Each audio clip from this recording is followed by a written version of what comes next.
সেই প্রিয় নেতা আবুল কালাম আজাদ সহ সকল পর্যায়ের নেতৃবৃন্দ, প্রিয় ভাইয়েরা, বাম দিকে একটি অনুষ্ঠান চলছে, মাইকের আওয়াজে হয়তোবা কিছুটা আমার বক্তব্য দুর্বল শোনা যেতে পারে। সবাই অধিকার চায়, সবাই তাদের দাবি সরকারের কাছে চাইবে, কিন্তু এমন দাবি চাওয়া উচিত নয় যে দাবিগুলো সমাজে, যে দাবিগুলো জনগণের মধ্যে অশান্তির সৃষ্টি হবে, যে দাবিগুলো মানুষের সেবার কাজে নিয়োজিত থাকবে, বিশৃঙ্খলা সৃষ্টি হবে না। এইসব দাবিগুলো নিয়ে অবশ্যই কথা বলার অধিকার 5 আগস্টের পর এই সরকার দিয়েছে। তাই বলে এমন কাজ আমরা করব না যেই কাজে আমাদের আগামীর নির্বাচন, যেই কাজে আমাদের বিগত 16 বছরে শেখ হাসিনার অত্যাচার অবিচার, বিগত দিনে জেল জুলুম, বিগত দিনে বাংলাদেশের অবিসংবাদিত নেত্রী বেগম খালেদা জিয়াকে বিনা কারণে কারা রেখে 5টি বছর তার জীবন থেকে অতিবাহিত করেছে, এমন আন্দোলনে যাব না, এমন কথা আমরা বলবো না যে অতীতের হাসিনা সরকার বাংলাদেশে আমাদের নেতা তারেক রহমানকে একটি অসত্য মিথ্যা মামলায় আজকে সাজা দিয়ে দেশের বাইরে রেখেছে।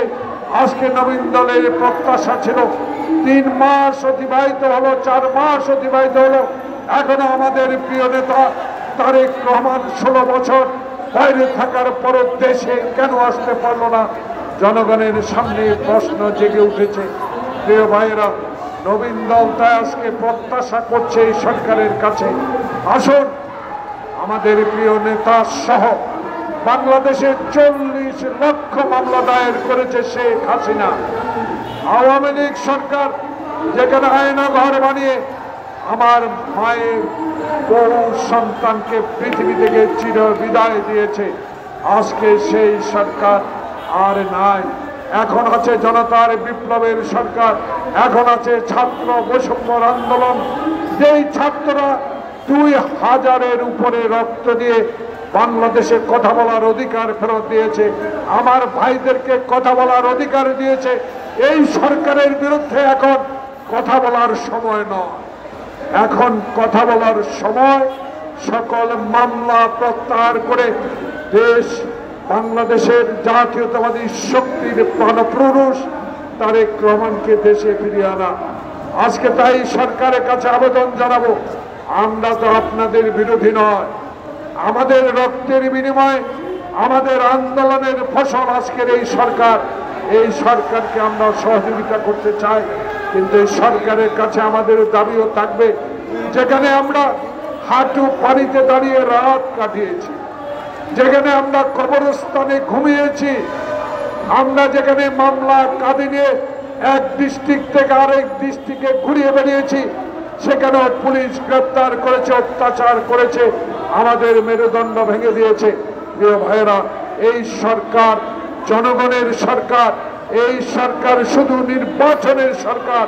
এই সরকার একটা নির্বাচনী ম্যাপ ঘোষণা করতে হবে, যেই নির্বাচনের মধ্যে দিয়ে জনগণের প্রত্যাশা পূরণ হবে, জনগণ নির্ভয়ে ভোট কেন্দ্রে গিয়ে তার মনোনীত প্রার্থীকে নির্বাচিত করতে পারবে, এমন একটি সরকারের প্রয়োজন এই মুহূর্তে।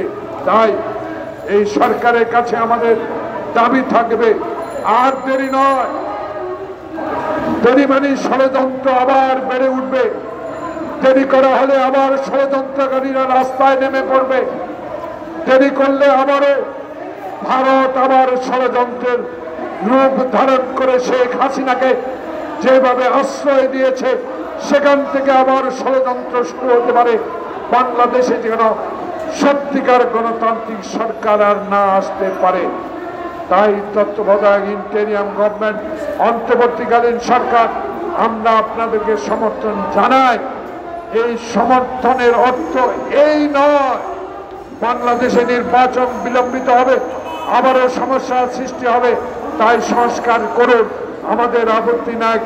এমন সংস্কার করবেন না যেই সংস্কারে দেশে নির্বাচন দেরি হতে পারে, এমন সংস্কারের প্রয়োজন নাই যে সংস্কার জনপ্রতিনিধিরা করতে পারবে তাই সরকারের প্রধান ডক্টর ইউনূস, আপনি অনেক কষ্ট স্বীকার করে এই বয়সে বাংলাদেশের 16 কোটি মানুষের দায়িত্ব নিয়েছেন।